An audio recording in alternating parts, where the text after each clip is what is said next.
هنحل النهاردة الأسئلة اللي مع موقع جمبلتك في كورس السي. ندخل على موقع جمبلتك،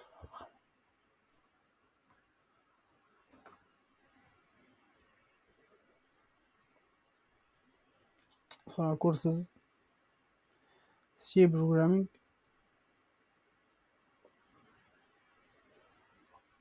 حل الأسئلة على ليسن 2. حل السؤال رقم 4. السؤال بيقول برنامج يسجل رقمين في متغيرين ويتبع قيمة حاصل طرحهم، والسؤال ده قريب من السؤال ده. هنيجي نحل السؤال على موقع ريبل.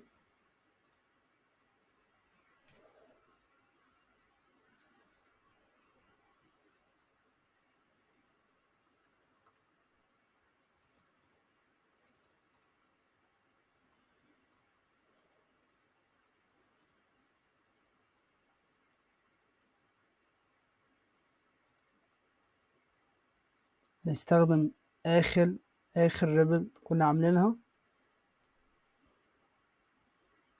هو عادي ممكن تعمل أكتر من ريبل، بس ده أنا مش حابب أعمل كده. احنا حلينا السؤال اللي فات ان احنا عملنا حاصل جمعهم مع بعض. النهاردة عايزين حاصل طرحهم. احنا هنغير حاجة واحدة فقط هي اللي هتدي النتيجة المطلوبة في السؤال. ان احنا هنا عملنا متغيرين n1 و n2 5 و15.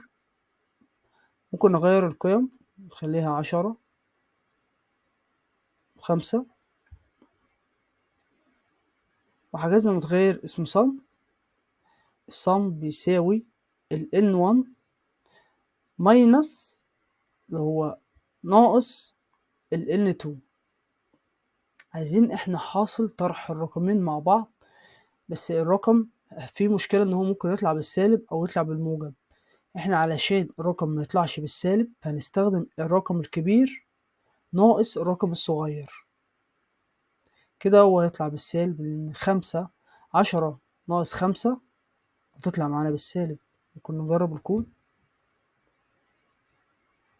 مطلعتش بالسالب، طلعت موجب، لان احنا نقصنا 10 ناقص 5 يساوي 5، و5 ناقص 10 هيساوي 5. ايه بقى اللي ممكن يطلع عندنا بالناقص؟ اللي احنا لو حجزنا متغير وحطينا جواه رقم، الرقم ده مثلا هنا هنخليها 10 زي ما هي، وهنا 15. هنا 10 ناقص 15 هتساوي 5. ولو كتبنا هنا 15 وتحت كتبنا 5، بس جينا هنا وقلنا n2 ناقص n1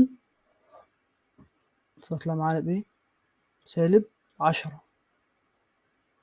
هي المفروض تطلع 10، بس احنا هنا لما كتبنا 5 الأول هي اللي ناقص 15، فهو عملها بالناقص، لأن احنا عملنا إن احنا نقصنا الرقم الصغير من الرقم الكبير. فنرجع القيم تاني زي ما كانت، نخلي ال n1 هي اللي ناقص ال n2. الرقم الكبير ناقص الصغير، مش الصغير ناقص الكبير. طلعت ب10. ده كان الحل بتاعي. لو عندك حل مختلف مكتوب في الكومنت.